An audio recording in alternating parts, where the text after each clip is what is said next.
Bapak udah tahu ya ibunya mau dirawat di ruang isolasi COVID ya? Oke. Sekarang kondisi IGD kami lagi full Pak. Ya, saya cuma ada tempat duduk. Saya nggak bisa mastiin kapan pasiennya dapat tempat tidur. Karena pasien saya 2 hari aja belum naik ke ruangan karena di atas full. Ya, sampai kapan nunggu di IGD-nya pun saya nggak bisa mastiin. Kemungkinan duduk. Duduknya sampai kapan saya juga nggak bisa pastiin karena memang full. Teman-teman, cerita pilu juga datang dari Tangerang Selatan. Nyawa seorang pasien COVID-19 tak tertolong karena tak mendapatkan kamar ICU untuk perawatan yang lebih intensif. Mata Najwa sudah terhubung dengan Evi Yulianti, menantu dari almarhum Budi Susatyo yang meninggal dunia karena tidak mendapatkan kamar ICU rumah sakit. Selamat malam Mbak Evi. Selamat malam Mbak Nana. Mbak Evi, kami turut berduka cita atas berpulangnya ayahanda Mbak. Iya, terima kasih. Mbak Evi, ceritakan ke kami bagaimana perjuangan Mbak Evi dan keluarga untuk mencari ruang rumah sakit ICU, kamar ICU untuk ayah Mbak. Sulit banget ya Mbak Nana ya.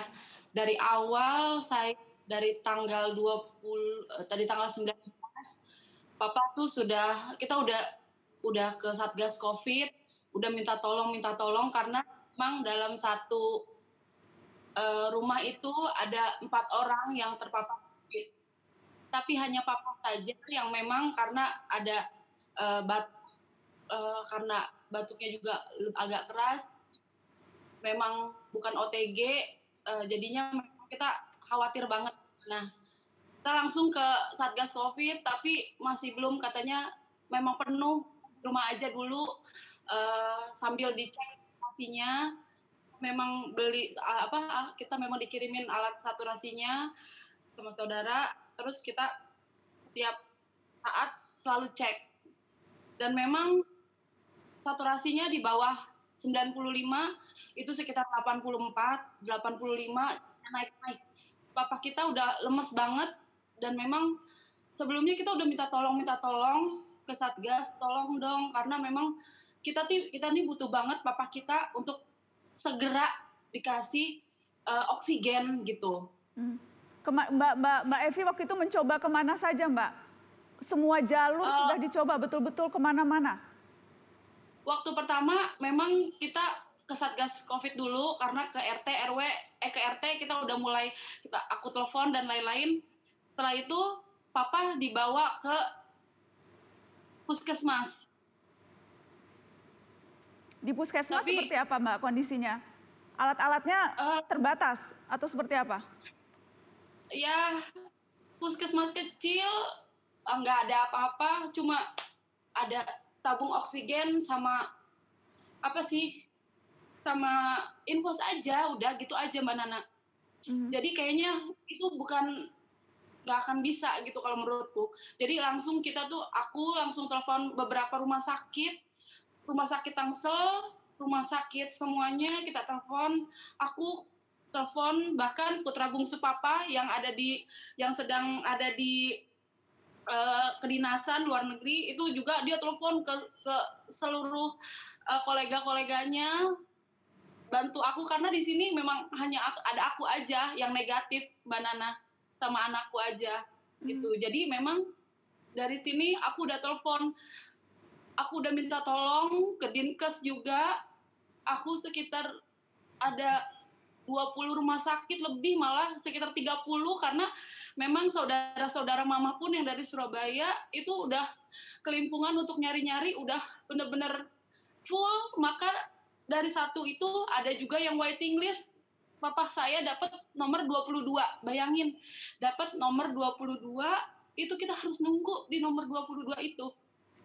Sementara saat itu kondisi papa di puskesmas sudah semakin menurun, Mbak? Iya, sempat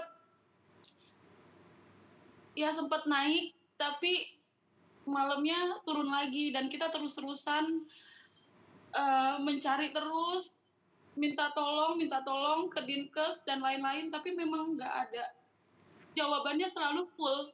Bahkan ada beberapa rumah sakit yang bilang kita nggak ada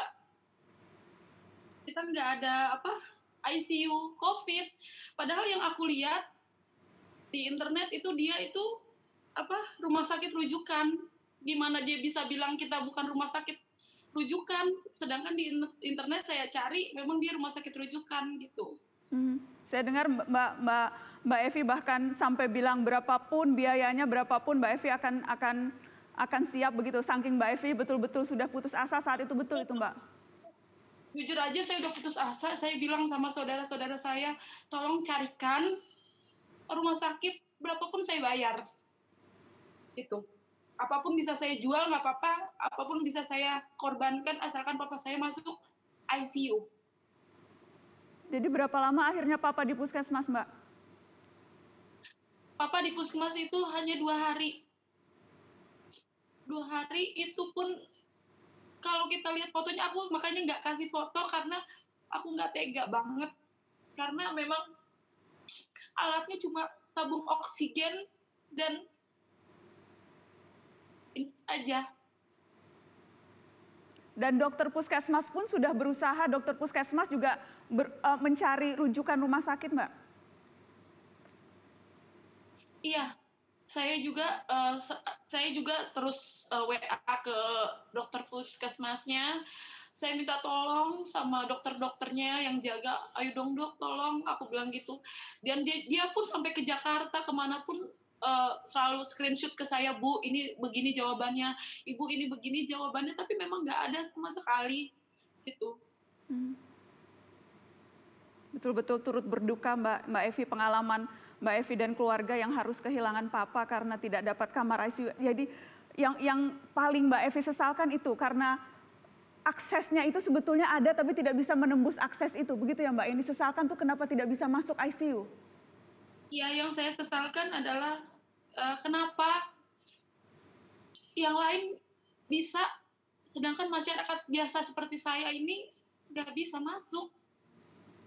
Kenapa di TV-TV kita lihat ada dia di ruang ICU, pejabat dan lain-lain, tapi kenapa kalau kita nggak dapat sama sekali gitu? Apa memang nggak ada? Apa memang saya juga nggak tahu.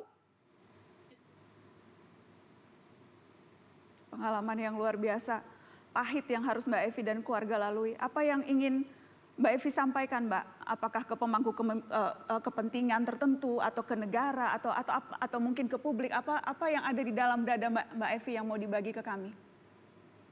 Iya, sebenarnya sih aku cuma mau bilang bahwa papa mertuaku ini sudah mengabdi sama negara itu selama 35 tahun lebih. Tapi kenapa ketika dia sakit, kita minta tolong ke negara, bahkan ke rumah sakit yang rumah sakit negara, kenapa nggak ada yang bisa nolong gitu. Padahal kita pengen banget gitu papa kita masuk ke ICU, kita lega gitu kalau udah masuk ICU. Walaupun memang kita itu memang ikhlas. Kita sudah mengikhlaskan papa kita untuk pergi, tapi memang dalam keadaan di puskesmas seperti itu dengan alat seadanya, kayaknya pedih banget gitu, Mbak Nana. Iya.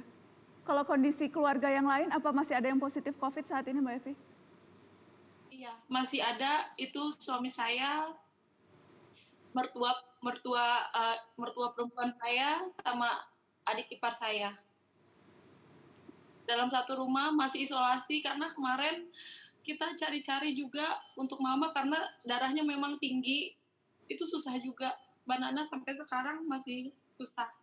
Gitu. Jadi mama pikir ya udahlah kita di rumah aja gitu. Jadi mama pun positif dan sekarang dirawatnya di rumah, Mbak? Iya, dirawat di rumah dan kita minta tolong dokter puskesmas untuk setiap hari ngecek via WhatsApp, via telepon seperti itu. Baik, semoga segera sembuh ya Mbak Evi, Mama dan seluruh keluarga. Sekali lagi kami turut berduka dan terima kasih Mbak Evi mau bercerita di Mata Najwa malam ini. Semoga bisa jadi pengingat dan juga pembelajaran untuk semua pihak cerita Mbak Evi yang harus Mbak Evi lalui. Turut berduka dan terima kasih sekali lagi Mbak Evi.